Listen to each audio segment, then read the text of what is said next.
میں کلاس میں بیٹھا تو سب میرے سر پر پٹی بندی کو دیکھ کر خسر خسر کر رہے تھے۔ تبھی کلاس میں کائنات میڈم کلاس لینے آ گئیں۔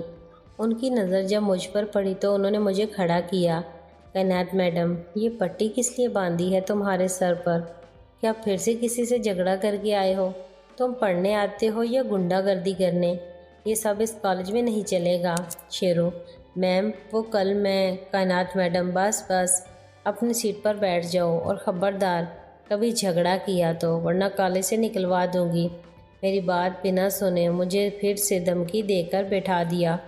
میں غصے کو اندر ہی اندر دبا کر رہ گیا۔ لیکچر ختم ہوتے ہی سمینا میڈم آ گئیں۔ انہوں نے بھی میرے سر پر بندھی پٹی دیکھی تو مجھ سے پوچھا: سمینا میڈم، شیرو یہ پٹی کس لیے بندھی ہے؟ سر پر کیا ہوا ہے؟ تمہیں یہ چوٹ کیسے لگی؟ شیرو: میم، وہ کل میرا چھوٹا سا ایکسیڈنٹ ہو گیا تھا۔ سمینا میڈم: پھر تم کیوں آئے کالج؟ آج تو تمہیں ریسٹ کرنا چاہیے تھا۔ تم چاہو تو واپس جا سکتے ہو۔ شیرو: نہیں میم، ایسی کوئی بات نہیں، میں ٹھیک ہوں۔ اس کے بعد میم پڑھانے لگیں۔ بیل بجنے کے ساتھ ہی لیکچر ختم ہوا اور میم چلی گئی۔ تب معید کلاس میں آیا۔ معید: ارے یہ چوٹ کیسے لگی تجھے؟ شیرو: کچھ نہیں یار، کل چھوٹا سا ایکسیڈنٹ ہو گیا تھا۔ تو بتا آج لیٹ کیسے ہو گیا؟ معید: لیٹ کہاں، میں تو کینٹین میں ہی تھا۔ آج ناشتہ کر کے نہیں آیا تھا تو سوچا ناشتہ کر لیتا ہوں۔ ویسے تو ابھی کیا کرنے والا ہے؟ چل میرے ساتھ کینٹین میں بیٹھتے ہیں۔ شیرو: یار لیکچر شروع ہونے والا ہے۔ معید: کون سا لیکچر؟ اب 2 لیکچر فری ہیں۔ ایک کے پروفیسر آج چھٹی پر ہیں اور دوسرے پروفیسر ڈیوٹی پر باہر گئے ہیں۔ چل چلتے ہیں۔ میں معید کی بات مان کر کینٹین میں چلا گیا۔ ویسے بھی فری لیکچر تھا۔ ہم دونوں ایک کارنر ٹیبل پر بیٹھے ہی تھے کہ ایک لڑکی جس نے شارٹ سکرٹ اور ریڈ ٹی شرٹ پہنی ہوئی تھی مٹکتی ہوئی میرے پاس سے گزری اور میرے کندھے کو چھوتے ہوئے نکل گئی۔ میں نے پلٹ کر اس کی طرف دیکھا تو وہ مجھے ہی دیکھ رہی تھی اور عجیب سی مسکان دے رہی تھی۔ میں اس کی طرف ایک بار دیکھ کر پھر سے معید کے ساتھ باتیں کرنے لگا۔ تبھی ایک اور لڑکی میرے ساتھ آ کر چپک کر بیٹھ گئی۔ شائستہ: تو ہیرو کیا چل رہا ہے؟ بڑے اشارے ہو رہے ہیں۔ جا، تجھے ہی بلا رہی ہے، کر لے بات جا کر۔ میں شائستہ کو دیکھ کر حیران ہوا مگر اگلے ہی لمحے خود کو سنبھالا۔ آج وہ سمپل سوٹ میں تھی اور اچھی لگ رہی تھی۔ میں کیوں اس کے پاس جاؤں؟ مجھے کسی میں انٹرسٹ نہیں ہے۔ شائستہ: عجیب لڑکے ہو جو کہہ رہے ہو کہ لڑکی میں انٹرسٹ نہیں ہے۔ کہیں تمہیں لڑکے تو نہیں پسند؟ شائستہ اتنا کہہ کر ہنسنے لگی اور معید بھی اس کے ساتھ ہنسنے لگا۔ میں غصہ کرتے ہوئے: کیا کہا آپ نے؟ شائستہ: سوری، مجھے لگا اگر لڑکیوں میں انٹرسٹ نہیں تو لڑکوں میں ہوگا۔ ویسے آج کس کے ساتھ جھگڑا کر کے آئے ہو؟ شیرو: وہ کل میں بائک سے گر گیا تھا۔ شائستہ: پکی بات ہے نا؟ کہیں کسی نے تمہارے ساتھ کوئی پنگا تو نہیں کیا؟ شیرو: نہیں، ایسی کوئی بات نہیں ہے۔ ویسے آج آپ نئی لک میں ہیں، آپ پر قمیض شلوار زیادہ اچھی لگتی ہے۔ ایسے ہی ڈریس پہنا کریں نا، آپ اس میں اچھی لگتی ہیں۔ شائستہ میری بات پر مسکرا دی۔ شائستہ: لائن مار رہے ہو؟ بچوں، میں تمہاری سینئر ہوں، یہ بات یاد رکھنا۔ کیا باتوں سے ہی پیٹ بھرو گے؟ چلو کچھ منگواؤ کھانے کو۔ شیرو: بولیں کیا کھائیں گی آپ؟ شائستہ: پہلے تو یہ آپ کہنا بند کرو۔ میں نے کل بھی کہا تھا مجھے نام سے بلاؤ اور کھانے کو کچھ بھی لے آؤ جو تمہیں اچھا لگے۔ میں کولڈ ڈرنک اور سموسے لے آیا اور ہم تینوں نے مل کر کھائے۔ ہم جب کینٹین سے باہر نکلنے لگے تو پھر سے وہ پہلے والی لڑکی مٹکتی ہوئی آئی اور میرے ہاتھ میں ایک کاغذ کا ٹکڑا پکڑا کر فون کرنے کا اشارہ کر گئی۔ شائستہ: لگتا ہے یہ تمہیں چھوڑے گی نہیں۔ تم کو ہو نہ ہو اس کو تم میں انٹرسٹ ہے۔ شائستہ پھر سے ہنسنے لگی اور میں شرما گیا۔ اس کے بعد وہ چلی گئی اور ہم بھی اپنے بلاک کی طرف چل پڑے۔ راستے میں ہی ہمیں پروفیسر رفیق صاحب مل گئے۔ پروفیسر رفیق: شیرو یہ پٹی کیسی؟ کہیں کسی نے تم سے جھگڑا تو نہیں کیا؟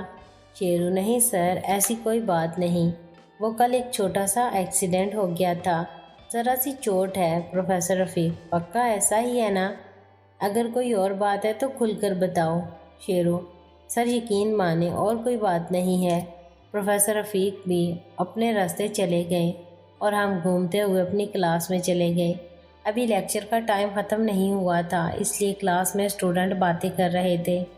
2 لیکچر اور لگا کر ہم فری ہو گئے۔ اس کے بعد میں سائنس بلاک میں گیا۔ کل کی طرح تھوڑا ویٹ کرنے کے بعد راحیلہ باجی اور مہرین سے ملاقات ہوئی۔ راحیلہ باجی نے بھی میری چوٹ کے بارے میں پوچھا اور میں نے انہیں وہی بہانہ بتا دیا۔ آج راحیلہ باجی مہرین کے ساتھ چلی گئی۔ ان کو نگہت آنٹی کے یہاں جانا تھا، اس لیے میں گھر آ گیا۔ آج ناصر اور اس کی گینگ کہیں نظر نہیں آئی، مگر میں نے بھی اس طرف دھیان نہیں دیا۔ گھر آیا تو ثنا باجی اور ناہیدہ باجی کا فون آ گیا۔ انہوں نے بھی چوٹ کے بارے میں پوچھا۔ گھر میں کچھ خاص نہیں ہوا۔ رات میں بھی مائرہ مامی اور دیبا مامی میرے پاس نہیں آئیں اور میں مہوش کو یاد کرتا ہوا سو گیا۔ اگلی صبح میں کالج گیا تو نوٹس بورڈ پر بھیڑ تھی۔ میں نے بھی جاننے کے لیے اس طرف بڑھ گیا تو پتہ چلا کہ نیو اسٹوڈنٹ کے لیے ٹیلنٹ سرچ اور سپورٹس کے ایونٹ نیکسٹ ویک میں ہوں گے۔ پروفیسر رفیق نے بھی مجھے نیکسٹ ویک کے لیے تیار رہنے کو کہا۔ میں نے اپنے لیکچرز اٹینڈ کیے اور مہرین اور راحیلہ سے ملنے کے بعد گھر آ گیا۔ ایک ہفتہ ایسے ہی گزر گیا، سب کچھ نارمل چل رہا تھا۔ صابرہ آنٹی اور زرینہ آنٹی نے مجھے گھر بلایا، مگر میں نے اگلے ہفتے آنے کا بول دیا۔ میری چوٹ بھی کافی حد تک ٹھیک ہو گئی تھی اور آخر وہ دن آ گیا جس دن ٹیلنٹ سرچ اور سپورٹس کے ایونٹ تھے۔ آج کلاسز نہیں لگ رہی تھی، اس لیے جو اسکالرشپ پر اسٹوڈنٹ تھے وہ موجود رہے اور باقی اسٹوڈنٹ لائبریری میں چلے گئے۔ زیادہ تر لڑکے لڑکیاں ایسے بنٹھن کر آئے تھے جیسے کہ کوئی شوٹنگ ہونی ہو۔ خیر سپورٹس کے ٹرائل گراؤنڈ میں تھے، الگ الگ سپورٹس کے الگ الگ ٹرائل ہو رہے تھے جن میں کالج کے سینئر کھلاڑی تھے اور کوچ تھے۔ پروفیسر رفیق صاحب بھی گراؤنڈ میں موجود تھے۔ مجھے بھی ٹرائل دینے کو بولا گیا اور میرے سامنے ایک سینئر کھلاڑی تھا۔ گاؤں میں ہم مٹی میں کشتی کرتے مگر یہاں پر گدوں کے اوپر کرنی پڑ رہی تھی۔ یہاں پر رولز بھی کچھ الگ تھے۔ میں پہلی بار ایسی کشتی کر رہا تھا، اس لیے مجھ سے اچھی طرح سے ہو نہیں رہی تھی، مگر پھر بھی سینئر کھلاڑی میرے سامنے زیادہ دیر ٹک نہیں پاتا تھا۔ ٹرائل کے بعد سب کو ان کے سلیکشن کے بارے میں بتا دیا گیا۔ مجھے چن لیا گیا تھا۔ پروفیسر رفیق نے مجھے اپنے ساتھ آنے کو کہا۔ ہم دونوں پروفیسر کے آفس میں آ گئے۔ پروفیسر رفیق: شیرو، لگتا ہے تم نے کبھی میٹ کے اوپر کشتی نہیں کھیلی۔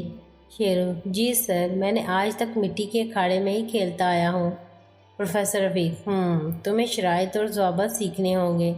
تم میں طاقت اور پھرتی تو ہے، مگر اس سٹائل میں الگ شرائط ہوتی ہیں، اس لیے پہلے تمہیں وہ سیکھنی ہوگی۔ ہمارے کالج کا سٹار کھلاڑی چوٹ لگنے کی وجہ سے کالج نہیں آ رہا ہے۔